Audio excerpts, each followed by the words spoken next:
Hello to everyone that's joined us, and sincerest apologies for being a bit late here. Definitely, but I assure you, by all means, that the gentleman who will be joining us here momentarily is definitively worth the wait by all means. Thank you, everyone, for joining us. Again, apologies for a little bit of lateness here on our part, but definitely want to bring Michael in. What I'm going to do is I'm actually going to skip my general introduction, other than to say the man has a brilliant past in exploring cultures, definitively in the Middle East. He's originally from Boston, and there are a lot of things that caught me about his book, which is a wonderful read. He has a number of other books, but without much more than just bringing him in at this point, again, skipping a lot of the introductions. Michael, it's great that you're able to join us, my good friend. And it's my pleasure, Cy. And for those of you listening, it's entirely my fault that we're late. It's my lack of technology prowess. I tried my phone, I tried my laptop. We couldn't get the audio going, but we're here. So we apologize. Thank you, Michael. And thank you for those that have joined us, and definitively the patience is very much appreciated. Dear sir, I read your book. I couldn't but help to reach out, and you've got an extravagant history. I would love for you to tell us who Michael is and give us some of the history for how you've ended up to where you are, my good friend. So how I ended up in the Middle East? Most definitely. Okay. Well, I don't know how much detail I'll go at a very high level, and then we can get into as much detail as we want.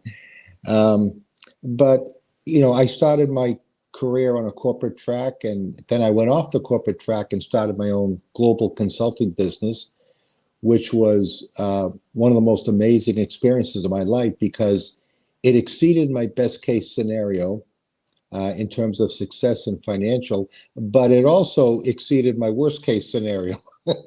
after 9/11, the work that I do, the industry that I'm in, really goes into a deep recession, and that's what happened. And I lost everything. And living and working in the United States, I couldn't get a job. I was considered too old. I was in my mid-50s, and no one wanted to talk to me. And even with my background in education, I couldn't get a job. But out of the clear blue, I got a call from one of my clients in Abu Dhabi, and a major telecom company, and they flew me out. They said, "We just restructured, and we have a role here. Would you be interested?" And I joked with them. I said, "Why didn't you just tell me this over the phone?" But, it's a sign of how they value relationships. And they said that. "We haven't seen you in a while. We wanted to see how you're doing." So I went from going in dire straits with losing my business after great success and great failure to become a vice president. And in the Middle East, they didn't care about my age. They didn't care about that I was a white male. They just cared about the relationship and the fact that I was able to do the job, and from there, everything just took off. And I ended up moving to Saudi Arabia to a similar company, one of the largest telecoms in the region, and one of the top 3 brands in the region, and became a senior advisor working on succession and executive appointments and coaching. And I did a short stint working for a Royal Highness Prince. He was my boss, a wonderful man, and became the chief talent officer and an advisor to a few of the boards of that company. So, and I just recently retired about 2 months ago, and adapting beautifully to retirement life. Wonderful. My good friend, the introduction to the book in particular, you mentioned the negative perceptions that are ingrained in a large percentage of Americans and Westerners have been completely diminished by your experience and your emphasis, if you will, your emphasis on the decency, the kindness, and the humanity. Yeah, please. Well, I mean, everyone in the American media. When I was growing up, I mean, we didn't hear anything good about the Middle East and about the Arab world, and so even today, I'm watching highlights of the news and how President Trump is going to Qatar and UAE and how they say bad things about Qatar wants to offer him a plane and saying bad things about Qatar, and I'm like, they don't have a clue. I love growing up in the United States, and I had a great life, really a great life growing up in New England. But something, living in the Middle East, particularly in Saudi Arabia for 11 years, I always say it enhanced my life. Now, it's not as nice as New England with the oceans and the mountains and the lakes, but you realize that's nice to a point. But what's really nice is the quality of the people that you're exposed to every day. And I've never, honestly, I've never been treated with such kindness and hospitality on an everyday basis as I have living in Saudi Arabia. So it really has enhanced my life, and the kindest people. And that's why I say it's you have to live it and experience it and not believe what you hear in the media. Yeah. Yeah. As you emphasize in the book, and this really gets to the heart of so much, you say these attributes are based on their foundational belief, teachings, and values. Yeah. Pure and simply, based on the foundation of God, Allah, in their lives. Absolutely. And that's something I learned too.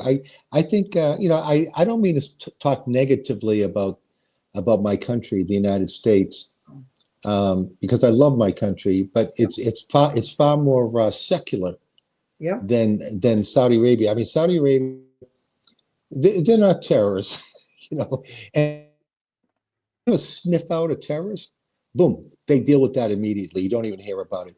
But God is the foundation of their life. And what I've learned, Sai, is when God is the foundation of one's life, amazing things happen in society. That's where the kindness and the generosity and the hospitality, the family. I know the family is important all over the world, but literally the family and the role of the mother, the father, the older brother. And you don't see burnings building down when they disagree with things, and how everything is unified. And so they really and truly, in their foundation, their teachings, what they call their hadith from their prophet, and their teachings from their Quran. And we'll get into Christianity and Islam, I'm sure, during this discussion.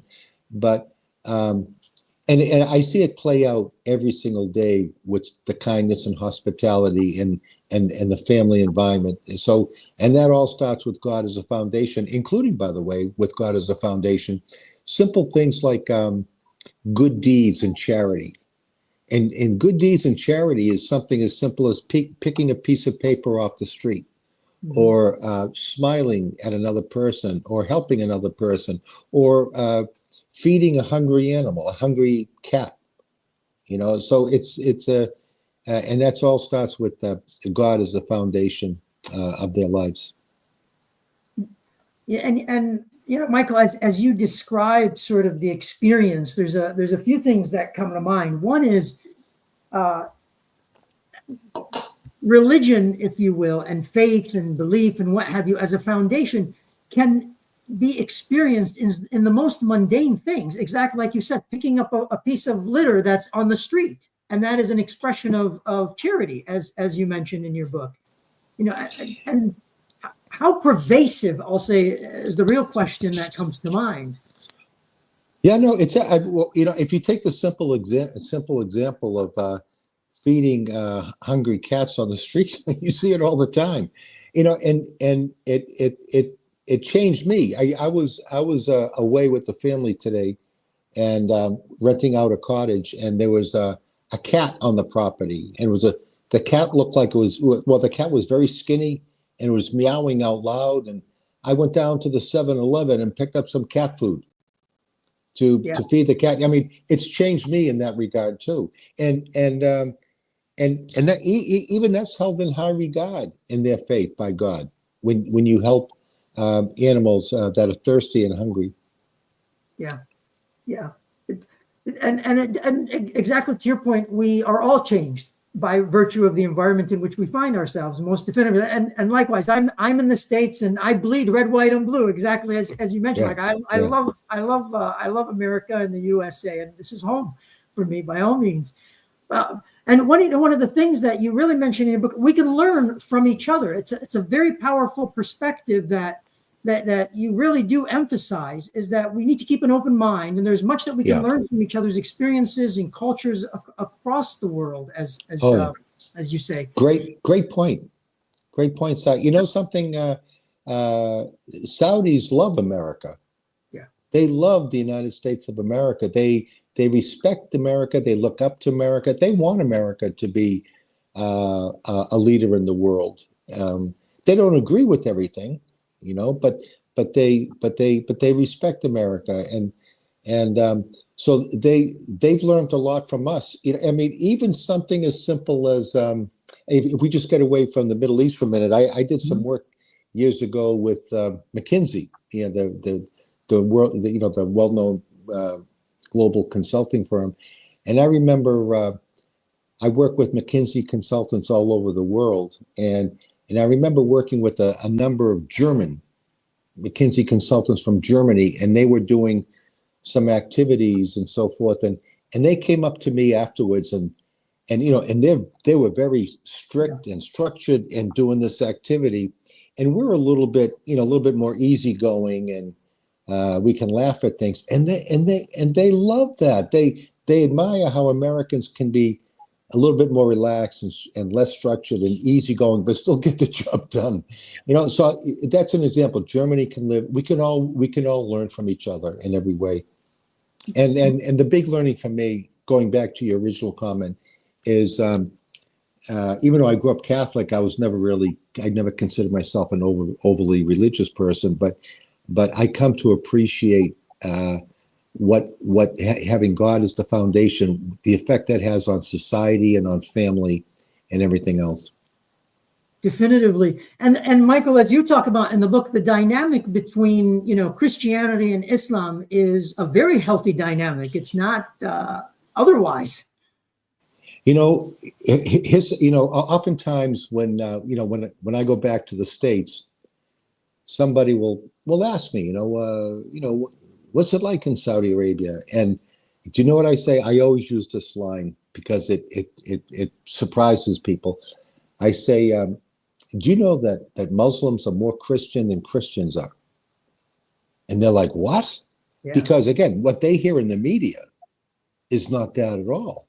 And I said, you know, a Muslim cannot be a Muslim if they don't believe in Jesus. And when they utter the name Jesus, they call him Isa. They immediately say, peace be upon him, which is the same thing they say to their prophet Muhammad, peace be upon him. And Jesus is mentioned, I think it's 25 times throughout the Quran. And his miracles, as a matter of fact, they get into even deeper. They talk about some of the miracles Jesus performed as a baby. And they believe in the Immaculate Conception, Mary. They refer to her as Miriam. And Mary is the only woman mentioned by name in the Quran. And there's a chapter in the Quran devoted to Mary and her family.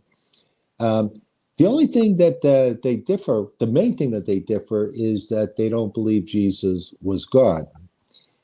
Because they say, well, if he's God, how could he die on the cross? How could God die if he's... So they don't believe Jesus is God, but they think he was a great man and a great prophet, and they believe Jesus is the one that's going to come back. So and again, they cannot be a Muslim if they don't believe in Jesus. And so they believe in Jesus more than many Christians do. Yeah. And they believe in Jesus' miracles and the Immaculate Conception more than many, no, I'm not going to say all Christians, but many Christians. Yeah. Yeah. And this really returns to that sort of foundational perspective, you know, how secular or non-secular a society is a very key factor in how people's lives unfold, truly.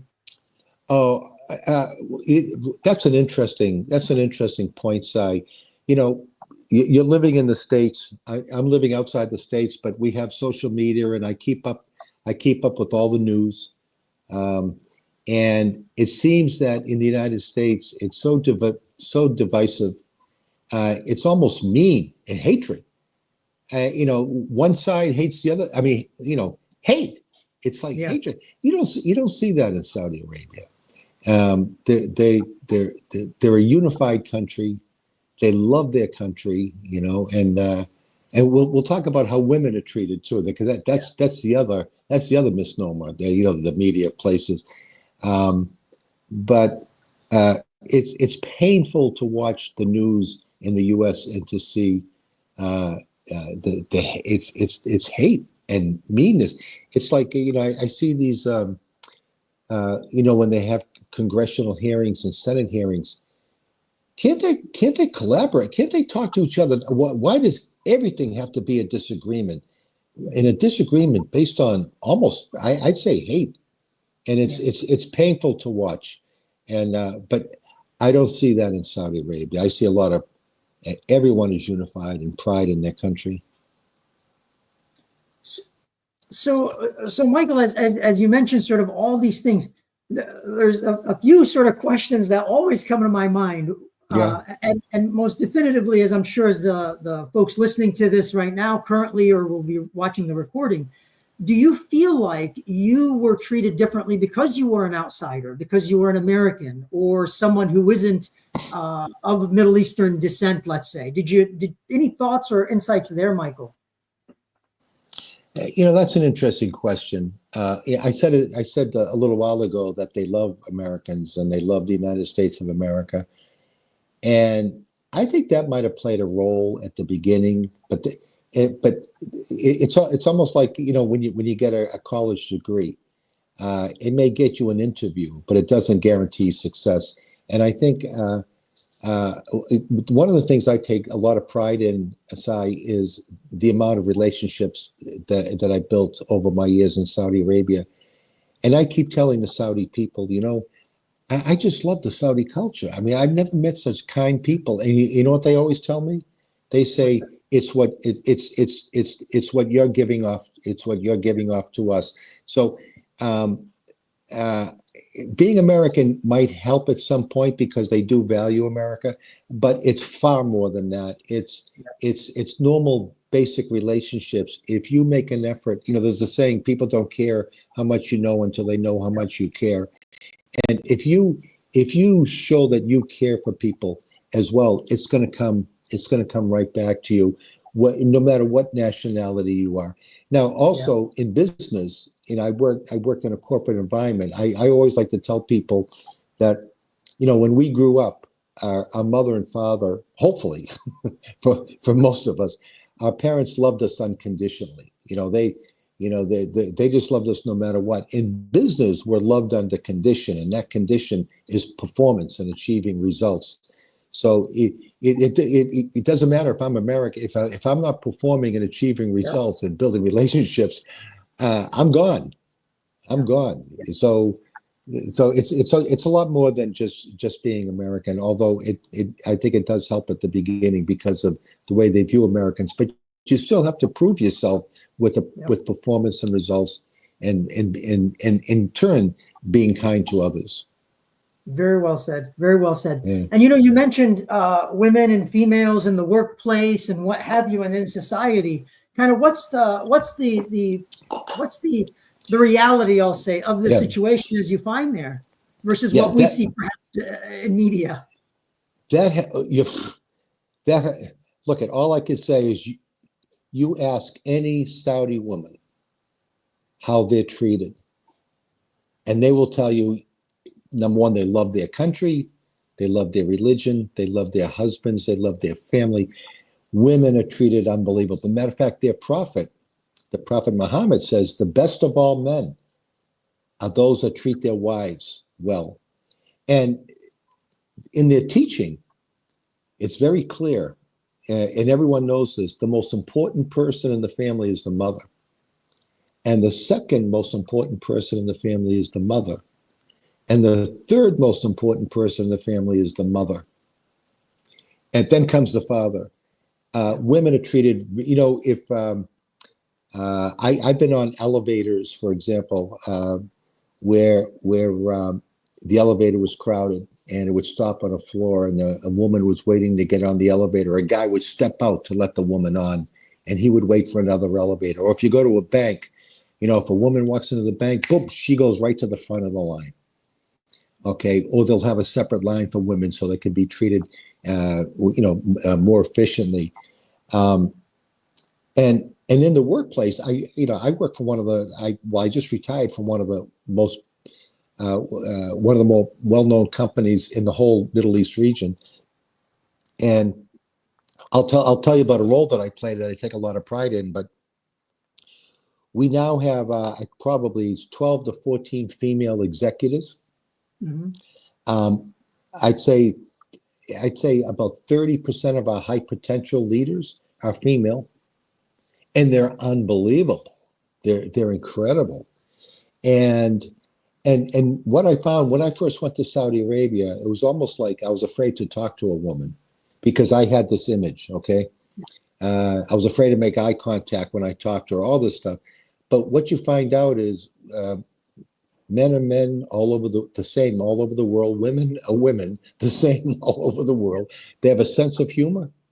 They're smart. You can talk to them. They love their family. So women are treated extremely well. And I just heard on the news recently. There was a photo of someone on TikTok or YouTube or something, and it showed a Saudi father and child in the water, in the ocean, at the beach, and the mother was standing outside the water wearing her black abaya. And this woman said, "See, you see that? That's how they treat women." And I'm like, you got to be, she doesn't have a clue. That woman, if that woman wanted to go in the water, she could have gone in the water.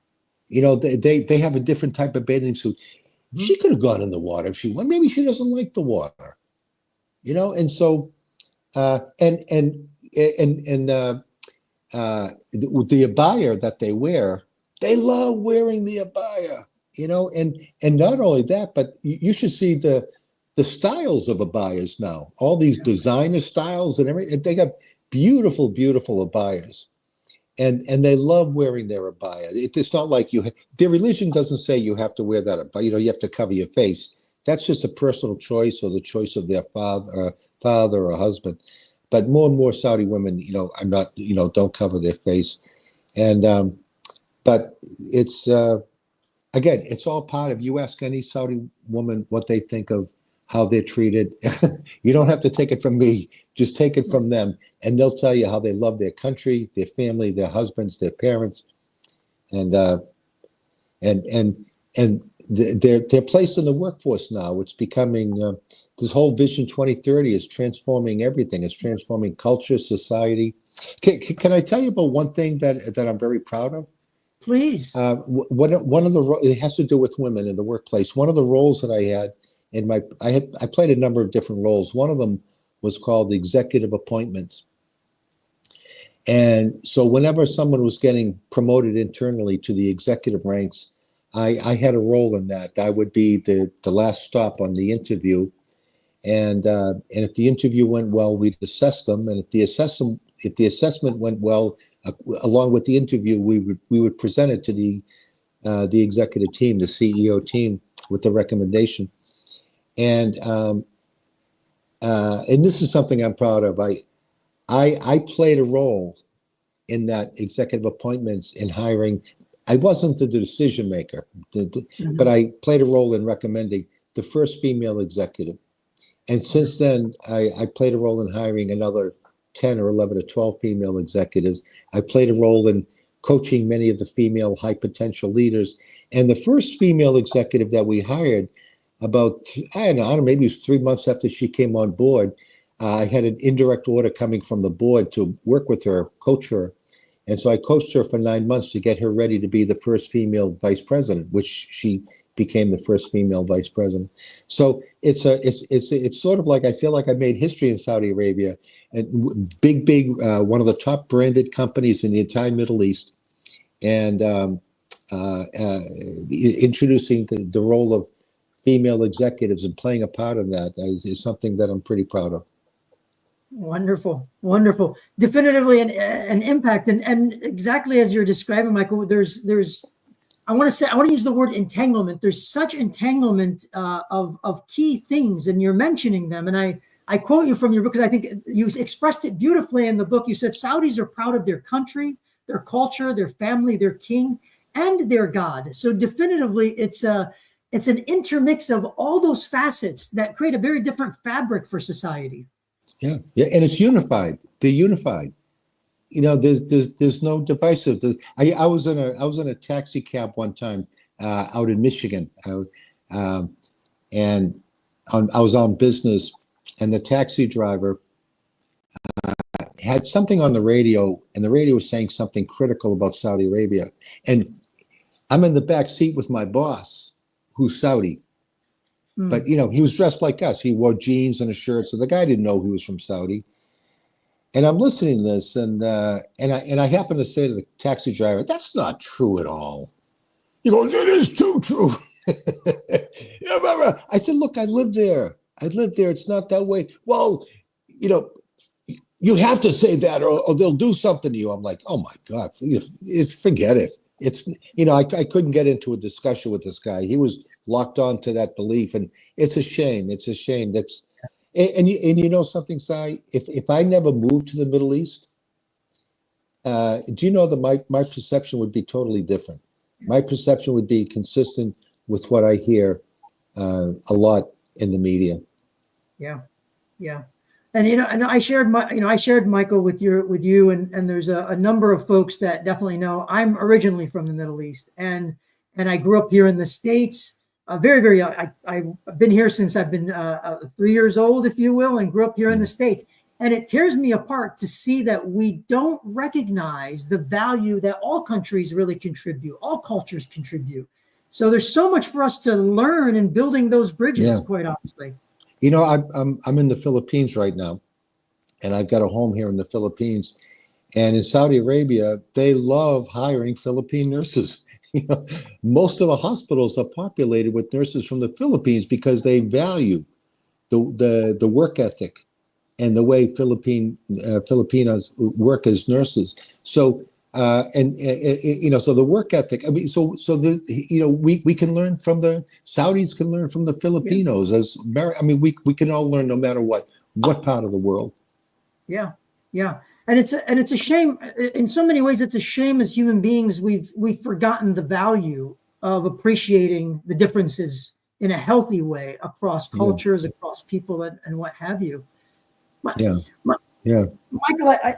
I love your thoughts on and you mentioned it briefly already in the conversation, but Vision 2030, kind of how any thoughts there on where it's going? Yeah,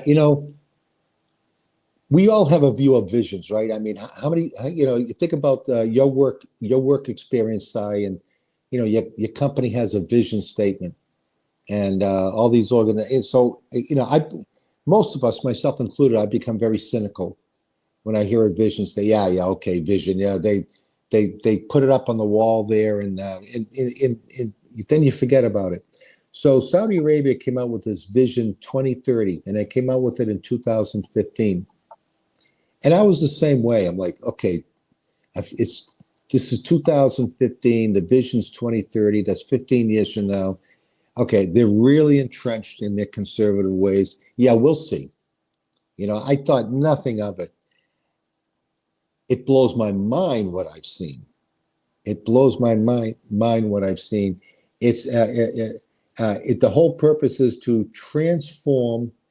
It's a very, very ambitious vision to transform everything: society, culture, and the economy, to make it less reliant on oil and gas. And let me tell you, the Public Investment Fund, I think it's probably the largest investment fund in the world. The number of startups, I mean, hundreds of startups. I was reading recently that there's over 1,500 initiatives associated with that Vision 2030. and 85% of those 1,500 have either been completed or they're on track to be completed on time. Wow. So I see it. I mean, when I first came to Saudi Arabia in 2014, it was a disaster going through immigration. A disaster. It was the worst airport experience in my life. Now the airport experience is like, I can't believe it. I mean, everything's automated. It takes minutes to go through immigration now after you checked in your luggage. I mean, and that's just one small example, but everything, the openness, even women from different countries can come. They don't have to wear, an abaya. They can, you still, they can wear what they want as long as you're somewhat conservative. And it's anyway, so the Vision 2030 is having a profound effect to the point where the economy is booming and many corporations are setting up shop in Saudi Arabia, including the major consulting firms. I lived in Dubai for 5 years, and I still visit Dubai on some weekends. I love getting away to Dubai. But many companies are leaving Dubai and setting shop in Saudi Arabia. Saudi's the place to be. Yeah. It's really the Well, place. it poses an interesting question, exactly to your point, Michael. The Arab Emirates, if you will, the United Arab Emirates and the Kingdom of Saudi Arabia, they're very much in competition and growth. I'll put it that way. Well, that's what competition does. Yeah. That's what competition does in the corporate world, and that's what it does to countries. And pretty soon Saudi Arabia will have the tallest building in the world. Yeah. Not Dubai. Yeah.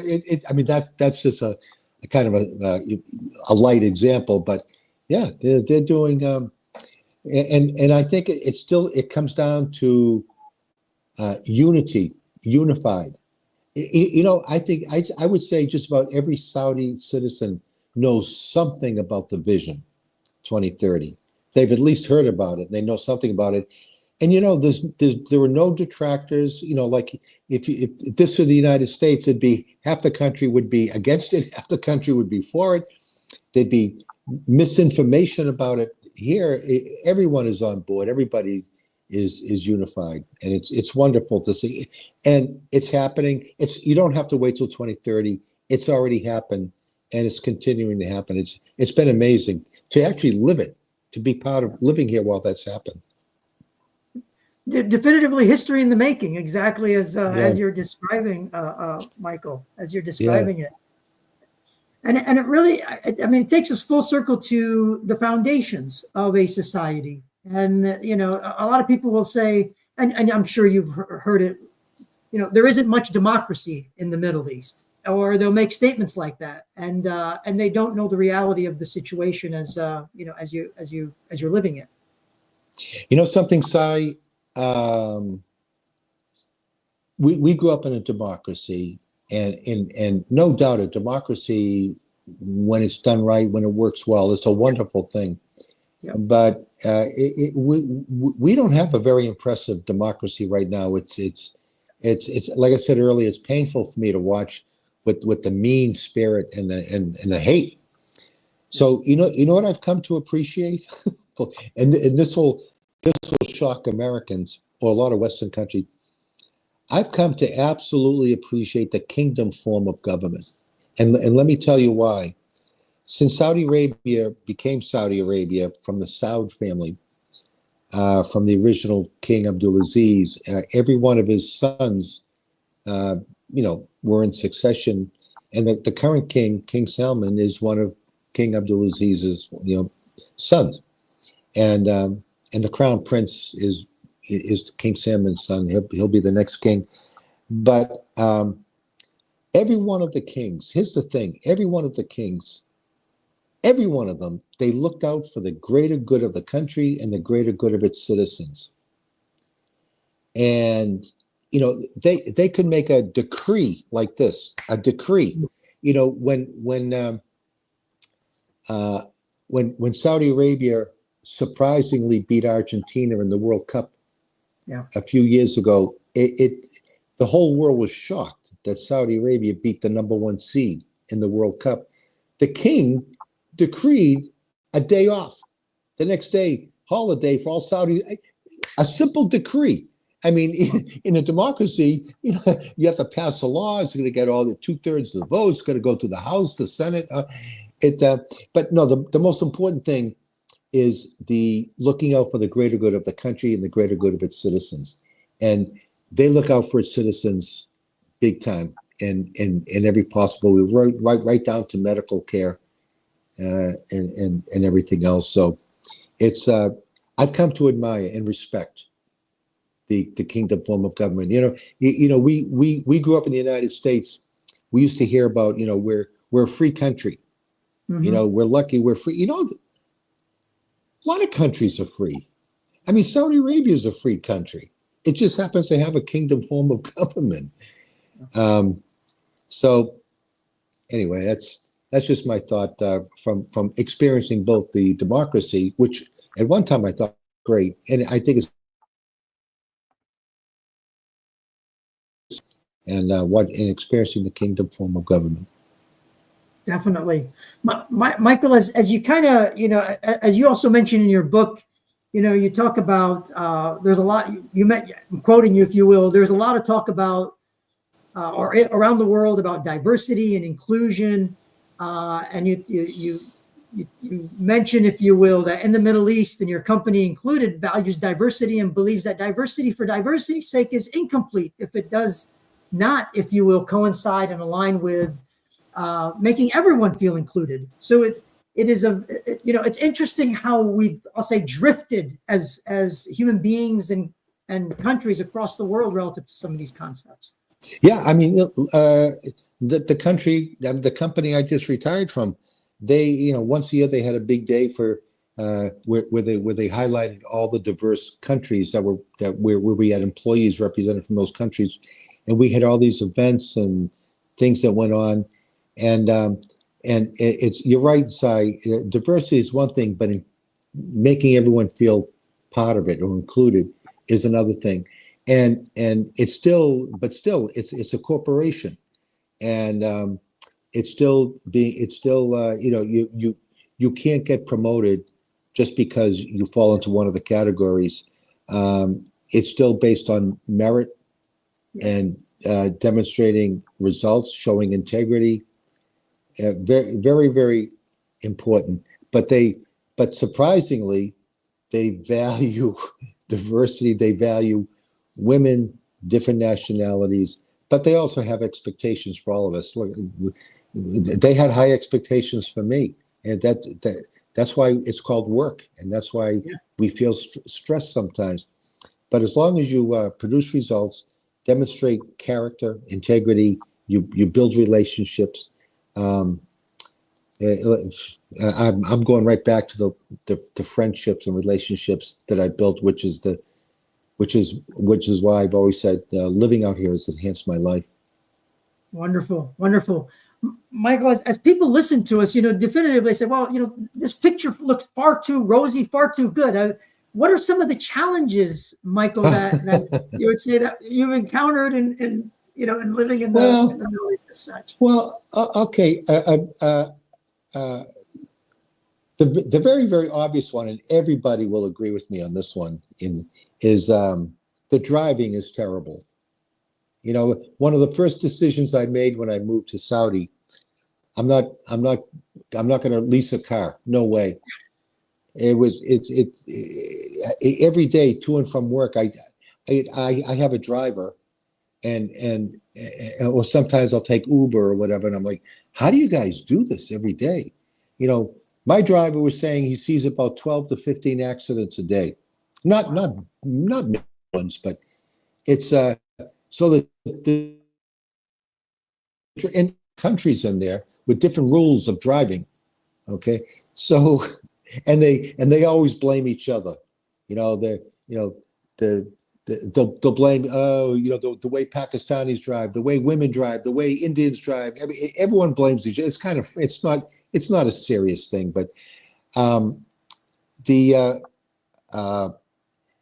the other thing, here's an interesting thing. It kind of goes back to not DEI in a way. It's indirectly related to DEI, but back in the 60s, the United States came out with affirmative action, and affirmative action was very necessary at that time because the African Americans just didn't have, for example, the opportunities that the rest of us had. But now, as the economy has grown, and it's how many years later? 60 years later, the world's competitive. Just like unions, you don't need unions like you did 50, 60, 70 years ago because management practices are much better. In Saudi Arabia, what they have is Saudiization because they're still relatively new in their economy they're growing as an economic power. So they do have what's called Saudiization, where priority will be made on hiring Saudis first, which to me, in this context, it makes sense. So even with my background, it would have been highly, highly unlikely to be named a vice president. And that's perfectly fine. I mean, I was at retirement age anyway. I've already been a vice president with another, that wasn't important to me. But to have an expat become a vice president, unless it was a critical role that they can't fill, more than likely Saudiization, they're going to get those jobs, and a lot of the new hires are Saudis, which is a good thing. Which is good. In that context, it's a good thing. So it's the opposite of affirmative action. Yeah.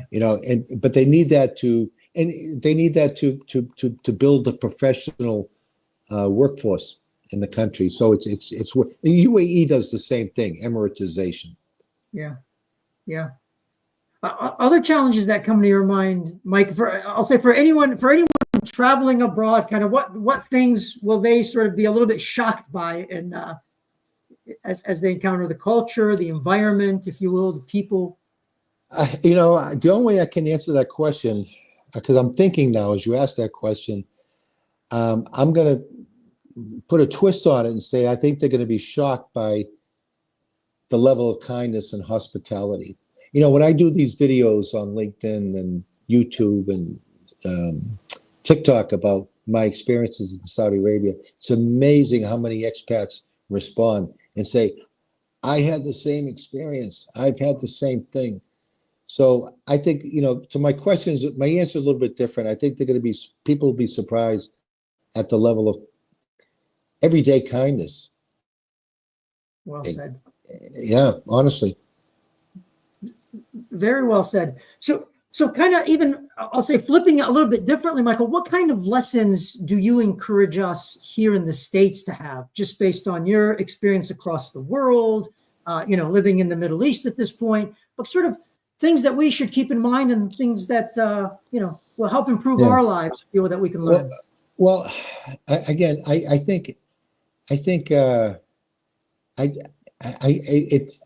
feel like our country is losing its way in terms of being secular. It's and when I say secular, I don't mean that they don't believe in a God. It's just that God is irrelevant or insignificant. It doesn't play in it. That the Catholic Church in the United States is basically, well, we just got a new pope who's from the States. Yeah. Maybe that will, but growing up Catholic, when we used to have, I think, 7 hours on a Sunday morning because it was so heavily, including 2 masses on a Saturday night because they knew that Sunday would be crowded.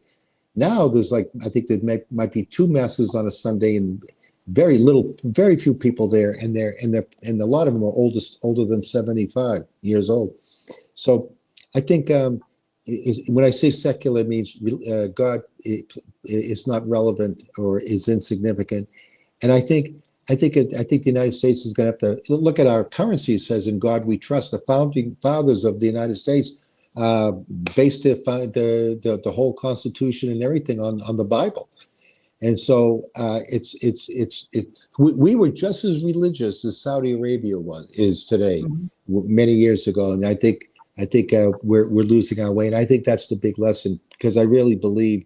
I'm not a know-all in religion, believe me, and I don't consider myself an overly religious person, but I've come to really believe that having God as a foundation, including the political environment, and including just overall everything. So that's one lesson. That's one lesson I wish. And are there any other lessons? I think, look, family is important, no matter where you are. But one of their teachings is you're wrong if you don't keep in touch with your family, if you break off with your family. I'm sure there are families in Saudi Arabia where they may not like each other internally, but they stay together. They stay together, and they have their Friday get-togethers for lunch. They have their Ramadan when they break the fast. Every brother kisses the oldest brother on the forehead. They all kiss their father on the forehead. They kiss their grandfather on the forehead. It's beautiful, beautiful to see. It's incredible. I honestly, I get goosebumps just listening to you, because I definitely, it resonates very, very deeply, very, very deeply. And, as you mentioned, having a belief in God is one thing, but then living that belief is very crucial. And definitively, as you mentioned, years ago here in the States, we used to live our beliefs much more strongly in as such. And we've lost some of our way in that. And it's we were conservative. Yeah. We were conservative. I grew up with nuns. School wasn't. That's as conservative as you can be. The old stories of what it was like having strict nuns in school. And that's very important. And using Sunday as a day of rest. And if you miss church on Sunday, I think it was considered a mortal sin. We call it a mortal sin. Mm-hmm. We have different levels of sin. I'm not sure. I think I remember missing church on Sunday was a mortal sin. So, the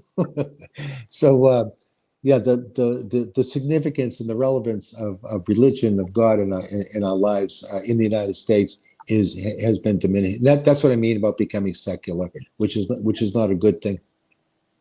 Yeah. So I have to tell you, Mike, I'm feeling guilty, because I know it's after 1 a.m. now your time, and I know we started a little bit late. I hope you will hopefully come back and have more conversations with us in the future. That is a hope on my part, if you will. Sai, listen, I enjoy talking about it, and I'd rather not talk about me. I'd rather talk about my experiences. And talk about the goodness. As a matter of fact, the book that you showed, the subheading is Experiencing the Values and Goodness Inside the Kingdom. And I'm always happy to talk about that. Definitely. Yeah. Definitely. Highly recommend the book, and highly recommend all your work, quite honestly, and definitely following you on TikTok and LinkedIn. And your videos, I think, are extremely valuable, to be quite frank, in offering insight and guidance for future generations, to be quite blunt, that are just entering the workforce or making their way through the workforce, all around in life. Yeah, I do. Most of my videos are about, I like to say, practical insights as it applies to business and leadership and your career. So those are what most of my videos are about. But I like to throw some in there about my experience in Saudi Arabia as well, because I think it's very important, and I feel more of the world needs to know that. Don't listen to the media. They don't have a clue. And like I said, if I hadn't lived here, my mindset would be just like a lot of Americans, what they hear about in the media. Definitely. And I mean, you're again quoting you from the book. Please keep an open mind. There is much we can learn from each other's experiences and from other cultures around the world. It's definitively something we got to keep in mind. And that's the ultimate definition of valuing differences. That's ultimately, we like I said, I'm living in Philippines. There's so much we can learn about the Philippine culture. What I love about the Philippine culture, by the way, I know we're coming to a close, is many people here struggle economically, financially, but you know what? They all manage to laugh. Every day they laugh. They laugh. I mean, they struggle. So many people struggle here, but they laugh, and it amazes me. how they can do that. So yeah, we can learn from all different cultures. Yeah. You know, I'm reminded of, and I don't know, I'm reminded of a movie ways back, and a book actually, The Razor's Edge, where the ultimate message is it truly is a privilege to be alive. Even if you're struggling, it's still a privilege to be alive and going through the struggle. It's God's gift to us. He gave us life, you know. Yes. So, but Definitely. this has been great, Si. I enjoyed your questions, your ability to ask questions, and I'll always make an effort to be available anytime you'd like. Thank you ever so much, my dear friend. Thank you ever so much. You know, safe travels all around. I know, again, you're in the Philippines, as you mentioned. Safe travels. We look forward to you coming back and joining us.